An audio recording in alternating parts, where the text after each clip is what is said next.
That was about as common of a Bengals W as they get. That's how the Bengals W's are almost all going to look. That was a common Bengals W. And the Bengals, the second place Bengals, are one game out of first place somehow. In an AFC North where the top two quarterbacks, or the top two in the standings, have an average age of 41. The Cincinnati Bengals defeated the Pittsburgh Steelers on Thursday Night Football, 33-31 on a pretty much a walk-off field goal. Not a walk-off. It was a late field goal from Evan McPherson. I can't say it's a walk-off. He didn't walk off. There was still some intrigue and some concern there. Oh, I got lots to talk about tonight, guys. I'm feeling good. I enjoyed myself tonight. I was entertained tonight. I'm going to be watching the chat over here. Got my eyes on it. Don't you worry, guys. But, Seth says it's been a great game. Never underestimate how entertaining two old guys fighting can be. It's the Unk Bowl, and I love it, man. Like, I'm here for it. I don't understand. Like, listen, I know Barry Bonds was a wealth of problems in 2007. But if it were today, a team is signing Barry Bonds. If you had 2008 Barry Bonds, you know what I'm saying? You got a guy that gets on base 500 at a 500 clip. That's happening. Aaron Rodgers still had something left in the tank. There are not 32 quarterbacks better than Aaron Rodgers. I don't think there are 20 to 25 better than Aaron Rodgers still. And the Steelers picked him up. And I really respect what they did. They went out and they said, let's go get Darius Slay. Let's go get Aaron Rodgers. Let's go get everybody, Jalen Ramsey, anybody that we think can help us. And that's why they are in first place right now, is because they did not give up. And when Jalen Warren went down, they had Kenneth Gainwell that stepped right up. I respect how the Steelers did things. Now, the Steelers certainly did not respect how the Cleveland Browns did things, as Mike Tomlin this past week said that their GM must be a smarter guy than them, because he wouldn't ever think to help out a division rival that's hurting in that area. Now, let's be honest. If the Bengals had not got Joe Flacco, they would have got somebody else. Jake Browning was no longer the answer. And listen, now that I don't have to deal with Jake Browning, a little bit more easy on Jake Browning. He gave us a great 2023. He gave us a great game-winning drive in week 2. That's nice. But the Bengals were going out and getting somebody. And there was a list of, I believe 12 names. And even Sean Merriman, who I spoke to this week, you can see that here on this channel, the brief clip, he was surprised by it. But the names that they looked into, Russell Wilson, we don't know what the hell he would be. Stetson Bennett is almost as old as Joe Flacco at this point. Davis Mills, at least has been promising in what we've seen of him. Tommy DeVito is a no-go. Drew Lock, a no-go. Tanner McKee, it was Tanner McKee, not Davis Mills, that looked good in what we saw of him. Derek Carr is done. I don't want him. Kirk Cousins, the contract's too bad. Don't want him. The two I wanted, Jimmy Garoppolo, Jameis Winston, and then if you had to have a third, maybe Russell Wilson. Assuming, the Eagles would want to move on from Tanner McKee, that would be an okay option. But I like the poise. I like the experience. If you guys have watched this show long enough, you know that I was actually excited when they brought Trevor Siemian in to compete with Jake Browning. And then I was excited when they brought Desmond Ridder in to compete with Jake Browning again. Not because I was like, oh yeah, they're going to help this team.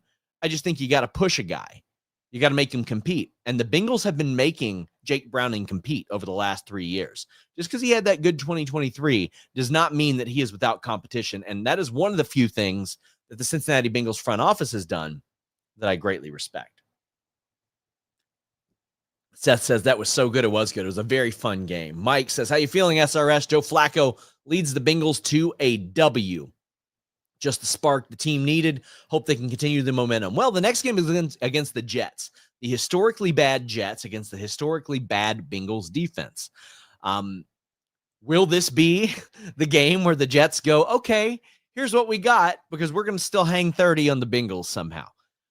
I think the Bengals should win that game. There's a lot more positive about what the Bengals have right now. But I do have at least hope that the Bengals can be 4-4 after next week. And with that, Zach Taylor is now off the hook.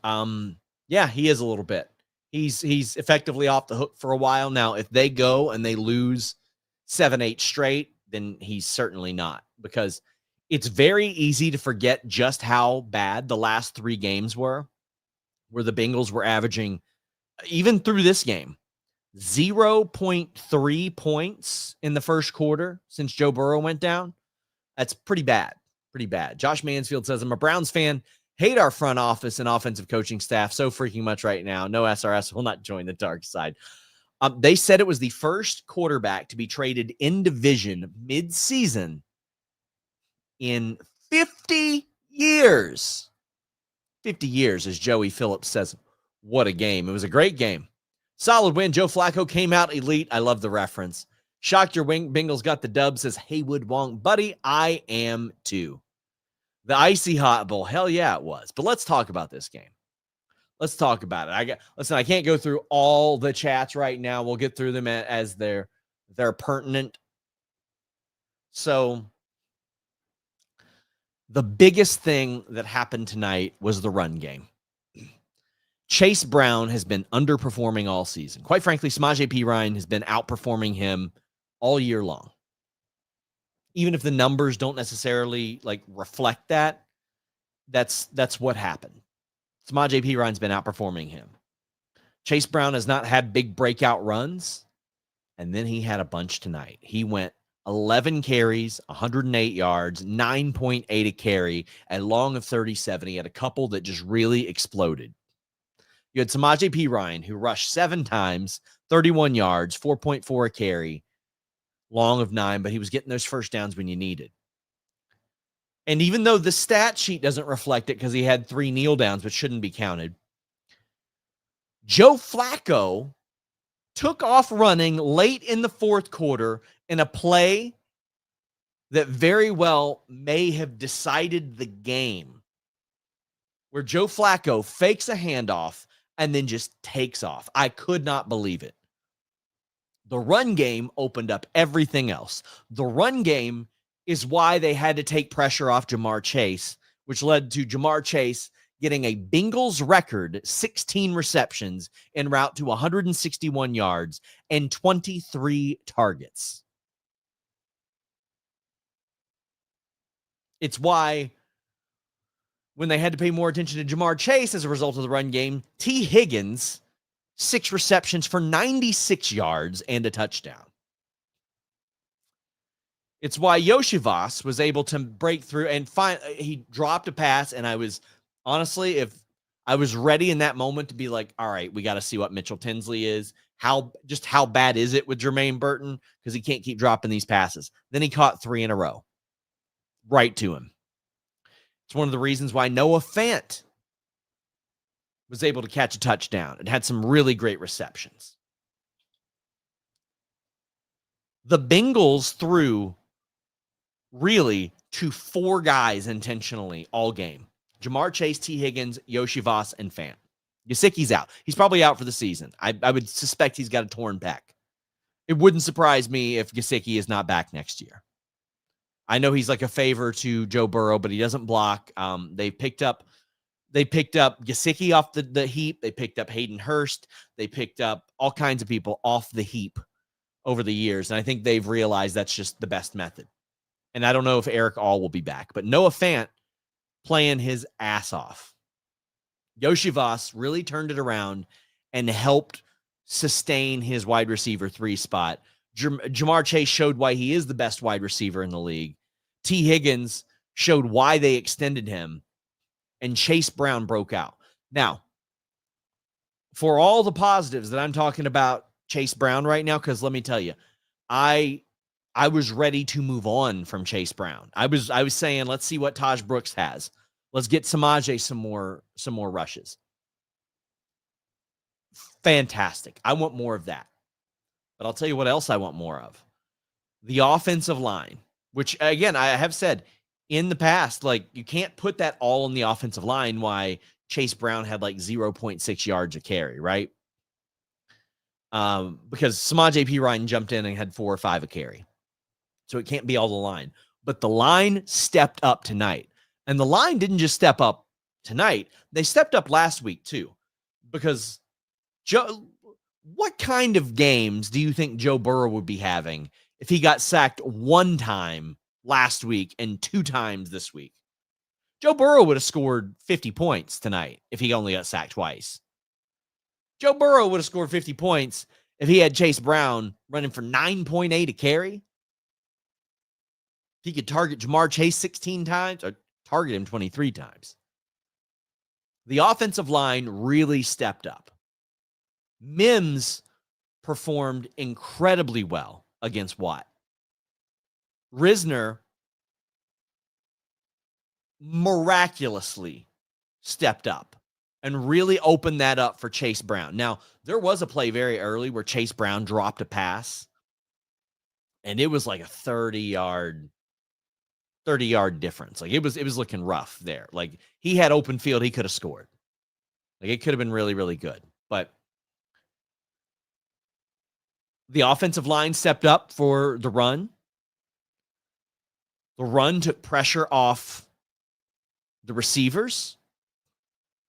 They targeted their really, really good guys by and large, because Noah Fant is a really good player. And as a result, the offense flourished. This was unconventional, and it was different. Joe Flacco, 3 touchdowns, no interceptions. Through 2 games, he has no interceptions with the Cincinnati Bengals. Jake Browning is still second in the league in interceptions, in case you were wondering. Actually, you know what? I try to not fact check. I'm going to fact check. Jake Browning, yikes, 8 picks this season. Cody James, you did call it Sunday. Also, shout out to my man, Andrew Baydala. He was talking to me throughout the game. He's like, I got the Bengals winning this outright. And I was like, yeah, I mean, if Aaron Rodgers quits and like Jaylen Warren gets Ebola or something, then maybe. But otherwise, I didn't see it. Yeah, Jake Browning is still second in the NFL in interceptions. Second. He is 29th in pass attempts and will be probably 32nd after this week is done, and he'll still be up there. It's rough. It's rough. And the Bengals are 1.5 out of the division, I should clarify, because the Steelers already had their bye week. But listen, if the Steelers won today, that's a wrap, man. That's a wrap on the division. If you're in week 6, Thursday of week 6, imagine that. After the bye week, and you would have already had it wrapped up with a 5-1 because the Ravens are bad and Lamar Jackson isn't playing, and the Browns the Browns are just seeing what they have right now. That would have been it. Now, do I expect the Cincinnati Bengals to compete this season? No, I don't. Because no matter when Joe Burrow comes back, and if Joe Burrow comes back, Joe Burrow does not play defense. Defense, which is so bad that Cam Taylor-Britt, who looked like he was going to be your top corner 2 years ago, was a healthy scratch. You can't win with that. You can't win when your defense is playing like that. Logan Wilson, who got absolutely cooked on that tight end touchdown right over the middle, has been benched for a rookie while still making quite a lot of money. He'll probably be a cap casualty. With the run defense of the Cincinnati Bengals allowing, listen, I just talked about Chase Brown averaging 9.8 a carry and the team averaging 6.2. It's closer to 7. But the Steelers rushed for 7.4 a carry. If not for the 2 incredible interceptions that we saw during this game, which, by the way, DJ Turner is incredible. DJ Turner is as good as any corner in the NFL right now. And he willed it into existence. He had this insane pick with help from Geno. And Geno got absolutely smoked on a touchdown for like 80 yards as well on 2nd and 20. Bengals gave up touchdowns on 2nd and 20 from like the opposing 30 and 3rd and 18. Like, that's really historically bad defense. But Geno really helped DJ Turner pick up that interception.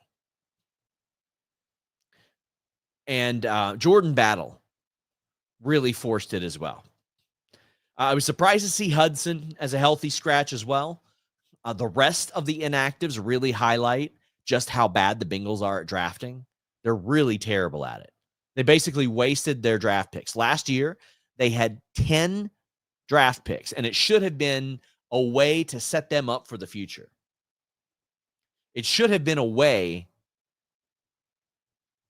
for them to stay cost-effective for years. Jeff Hawkins says, Yoshi redemption after having the dropsies for 2.75 games. Yeah, I was not liking him at the start of this game. I was not. I'll tell you what else I don't like. The fact that everybody in the stadium, the broadcasters, 3rd down or red zone. The scouting report on the Cincinnati Bengals defense is throw it over the middle where their safeties play too high. And by that, I mean way too high, not like too high, or their linebackers are slow as hell, because that's what happens all day long. And there you go. He says linebackers can't cover tight ends, and man, that 5-yard dump is always there. It is always there. And that slant over the middle. Now, the good thing is Cincinnati Bengals realized, oh, wait, we're allowed to run drag routes and we're allowed to run slants as well. We can do that. We're allowed to. It's like a couple years ago when Jake Browning took over and the Bengals were like, wait a sec. You mean that tight end is used for more than blocking? We can throw to them. And they made Tanner Hudson look great as a result. And he's still on the team 3 seasons later. But Jamar Chase, Noah Fant, and T. Higgins are making Joe Flacco look like he is 29 years old. Now, I want to be clear. Joe Flacco is doing the damn thing. 31 of 47, 342 yards, 3 touchdowns, no interceptions, and 2 sacks. Now, I mentioned this last week. Jake Browning, and I've said this before, Jake Browning is legitimately good at moving out of the pocket and away from pressure, but he throws into double, triple coverage. Joe Flacco will just throw it at the ground. He's like, nope, new lease on life. Let me just throw it at the ground. I'll do that. Now, if I'm the Bengals, I want to bring back Joe Flacco next year, just in case. But at what point is it too much? At what point is it too long, right? Also, other thoughts. Holding should be a 5-yard penalty, by the way. Holding should be a 5-yard penalty. There was an early drive where Joe Flacco just led them upfield and Jamar Chase took over. Like, just did really, really good. Now, they had me sweating at the end of that game.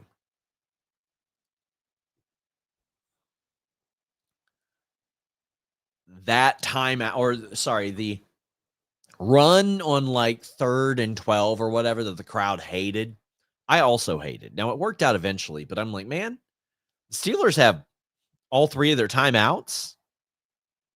They got 2:45. Like, they're going to go up and score if they want to score. Now, it didn't take them that long. As it turns out, The Steelers probably should have trusted themselves and the fact that the Bengals defense was complete ass cheeks and not scored. But fortunately, they did. And I can't believe I said fortunately. Fortunately, this Bengals defense that's giving up an average of 30 points a game gave up 31 today. Yeah, let's go. But Joe Flacco led them up the field. He had that fantastic run. He had some great throws. And then T. Higgins, who wisely slid down. It'd be very easy for T. Higgins to be like, no, I want my second touchdown. I want these extra yards. He said, no, I'm getting down. He cares about the win. He cares about getting to the playoffs. He cares about holding the fort until Joe Burrow gets back. Joe Burrow on the sideline today, by the way. Great to see. But when you look at a stat line and you see 161 for Jamar Chase, that's also why you signed T. Higgins. Which, by the way, Jamar Chase would have been closer to 185 and T would have been closer to 115 if not for pass interference. By the way, I asked this online. Is there a website that tracks individual pass interference yards? Not pass interference penalties drawn. The pass interference yards drawn by an individual player. Because I would love to see that. Because Jamar Chase is leading in pass interferences drawn. Because you got it. So Joe Flacco gets traded for a pick swap. And let me tell you, those draft picks are going to be very valuable to the Cincinnati Bengals in the coming years. They got to be. Because they have been absolute morons when it comes to drafting, developing. I mean, look at last year. Like, there 3 of the 10 draft picks were active tonight from last year. Mike Gesicki, their free agent signing last year, hurt for the year. I mean, look at Trent Brown and Sheldon Rankins last year. Lucas Patrick still isn't back. Hopefully he will be soon. But actually, is he back? Did Lucas Patrick get cleared yet? Because, I mean, that's important depth. That is very useful depth to have on this team. But they're not good at that. They're good at signing tight end free agents. They're very good at that, but they're going to have to hit on the draft big time. Trey Hendrickson was out today. That certainly didn't help. But Shamar Stewart's back. Okay, that's good. But the pass rush was non-existent. They had 2 picks. They had no sacks. Okay, Lucas Patrick was active. That's good news. I'm very happy about that. The Bengals need pass rush. Joseph Osai, not it this year. I really thought that Joseph Osai would break out quite a bit because this was his prove it contract. This was his 1-year extension. And I really thought that this would be the year that he broke out. But he's got 2 sacks so far through 7 games. That's not what you want to see. And because last year he had 576 snaps. 576 snaps and 5 sacks. This year he's already at about, way more than that. He's probably at near 300 snaps and 2 sacks. And I mean, he's not tackling people as much. He's not getting as many QB hits. You need to shore up the pass rush, or sorry, you need to shore up the defensive line for sure. And they've tried. I will say they've tried. They tried Sheldon Rankins last year. They drafted McKinley Jackson. They drafted Chris Jenkins. They brought in people. They did try. They re-signed BJ Hill. I mean, I know they let DJ Reader go, but I had concerns about DJ Reader, man. I was, after looking at DJ Reader's history, I was like, man, okay, he missed 3 games in 2023. He missed 7 in 2022. 2-21, or 1-21, 11-20. I was like, man, I don't know. I was ready to move on from DJ Reader for the amount. You know, he played like half of Detroit's defensive snaps last year. I was okay with that. But I'm also okay with the Bengals getting the win. Evan McPherson looks really good. Like, I know that on the stat sheet, the 2 kicks that he missed last week won't look great, but to me, one was deep into the wind, and the other one he made before he was iced. And you're asking him to do a record kick, but like, glad to know he can, right? Like, glad to know that it's an option. I'm down with that. I'm all for that. If you're in the chat, let me know. We're hanging out. We're talking. Oh, let's see. Let's see here. Do I not have the streaming to my Twitter? Oh my gosh, I don't. Let me go ahead and add that one as well, and I'll hang out here for a little bit more. But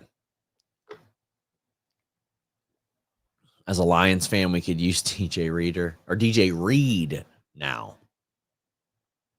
I just want the Bengals to hit on the draft. I want them to stop making stupid decisions. I want them to stop. I want them to stop waiting to sign their stars. Imagine if they would have signed Jamar and T early. Imagine if they would have kept. Here's the reality. The Cincinnati Bengals could have kept Jesse Bates. They could have signed T. Higgins and Jamar Chase as soon as they were available. They could have extended Trey Hendrickson when they were available, and they'd be paying less money than they are right now. That's the reality. It's the unfortunate reality. I will check and see when the Bengals bye week is, Tim. During that week, I'll probably do like a cap casualty week, like who I think is going to be leaving. No, it is week 10. Week 10. Is any of the extension weird just because the Bengals aren't as flush with cash as any other teams, like say the Broncos with the Walton family? I don't think so. That the claim is no, like based on people who would know more, like James Rapine and people like that. Also, you know what else I like this week? JJ Watt burying PFF scores. Like, I'm a PFF guy. I like that stuff. It's fun to look at, but look, I hate to bring this up on this, but it's like a Meltzer star rating. Like, you got to watch it yourself. Decide what you're looking at, because unless you know that person's assignment, how the hell are you going to know that score? How the hell are you going to know? He said that he's heard stories of Uber drivers that are like, yeah, I grade for PFF. I'm like, damn, bro. All right. Let's go. Oh, can you all tell I'm happy here? I committed this year. I'm ashamed of how I treated last year. I'm ashamed of it. Even though the season didn't end the way that I felt like I want, or not the way that I felt, the way that I wanted it to. I was ashamed that I gave up after that. Because, I mean, listen, it is funny that like my escape from the day job is getting online and streaming and tweeting like I do for my job anyway. But man, I love football. Don't know that much about it, but love it. Then God of Thunder says, PFF is not bad, but they're trying to extrapolate what a play call is supposed to be without truly knowing. Better metric than most, still room to improve. Yeah, that's the thing. Like, Dan, I view it as a lot like batting average in the 80s, right? It's a solid metric. It tells you how many hits out of at bats, right? But there were guys with like 380 OBPs that were getting cut from the minors. People are like, man, why are they're hitting like 230, 240? What are we doing here? And they 380 OBP getting cut. Well, as you would learn later on, you want your players to get on base. You want a high slugging percentage. You want that. The ability to get on base matters more than how you got on base, so to speak. Oh, man, I am so happy about Joe Flacco. 0 picks, buddy. 0 picks through 2 games.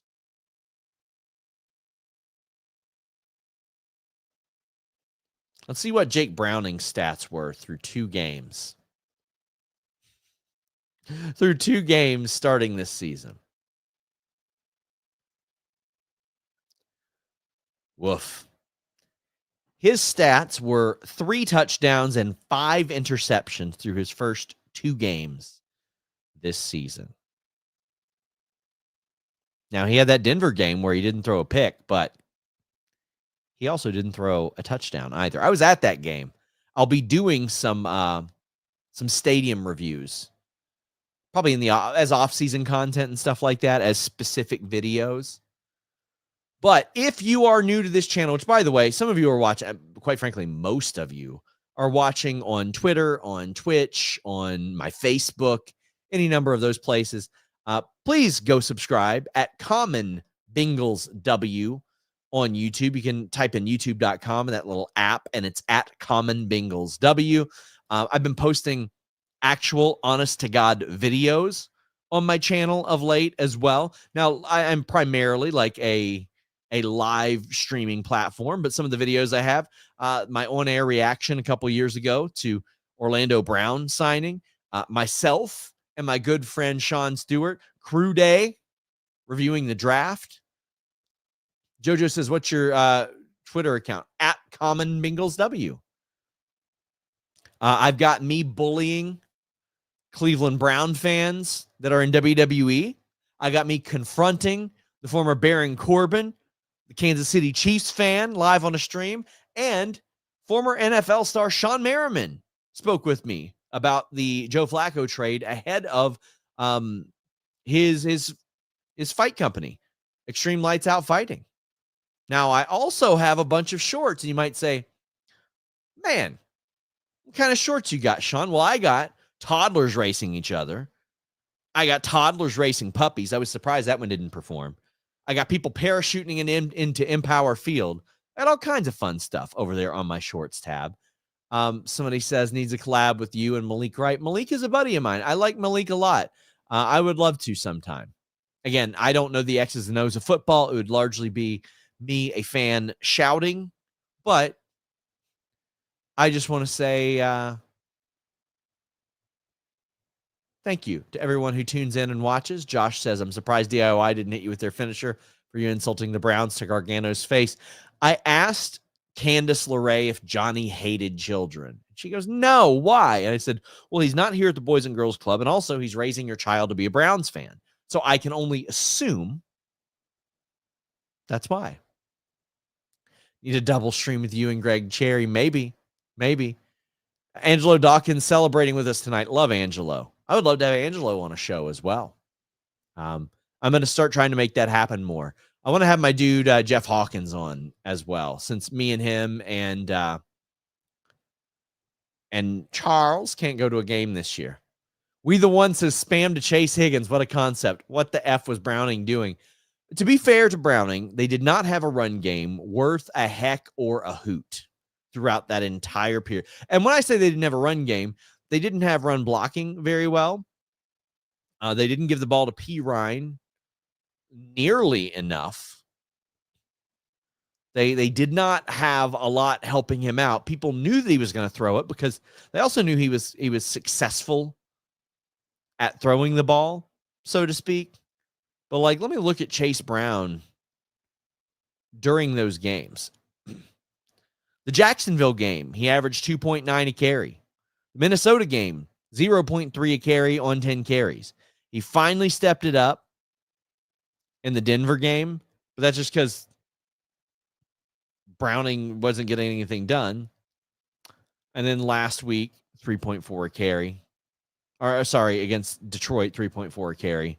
And then last week, he really stepped it up. But honestly, I think if you're the Cincinnati Bengals, you need to be running the ball 15 to 20 times. Absolutely needs to be running the ball 15 to 20 times. Jeff Hawkins says, Collinsworth saying Michael Jordan is a Bengals fan. I'm like, this is why he doesn't tolerate losing. It also explains the crying Jordan meme. Hello, Miss Kate Fabe, you big loser Steelers fan. Weird that Risner and Rivers started over Fairchild and Patrick at the guard spots tonight, but it worked for the most part. I mean, it also worked a little bit last week. They allowed, one sack? So finally we're getting a little bit of depth there. And they need it because, listen, will they keep Orlando Brown next year? I mean, if the offensive line stays the way that it is right now, then yes, absolutely. But they also have Mims on the cheap for a couple more years. It's good. We're starting to see that. Yes. Hold on. Keith says, can we talk about the Flacco zone read keeper? I was baffled. I was so pumped about that. It fooled me. It fooled the cameraman. It fooled the defense. Fooled everybody. It was a brilliant play call too. I don't know who called it. I'm going to watch all the post show and all that stuff. But fantastic. I want to thank all of you for joining me. If you haven't, subscribe to my audio feed, Common Bengals W. Oh, I just love it, guys. I'm going to have some bye week stuff that I'm working on as well. But that's got a bit away. Barring something unforeseen, I will be back Sunday afternoon after the Jets game, because as I look at things right now, Jets, winnable game. Bears, I think the Bears are probably going to spank them. The Steelers are going to kick the living shit out of the Bengals at home. You wait and see. The Patriots, they're looking a lot better. The Ravens, I don't know what the Ravens are right now, but that's on the road. So if you're the Bengals, you got to really hope for Jets, Bears, Ravens. You got to hope for those 3 wins. You got to really pray for those 3 wins. And then you got to hope that Joe Burrow is back by mid-December for that Ravens December 14th game. And you got to hope that you sweep. You got Ravens, Dolphins, Cardinals, Browns. Now, the Cardinals, much better than I thought they'd be. The fact that the Bengals, again, Robert Dillon says 2-0 in the North. That's awfully nice. It's very beneficial. Somebody asked if I have any other channels. I mean, we got Fightful Overbooked, Fightful Scraps, all that stuff, but this is the main one. I have a Sean Ross Sapp channel, but I only used that when we got our channel nuked a few years ago.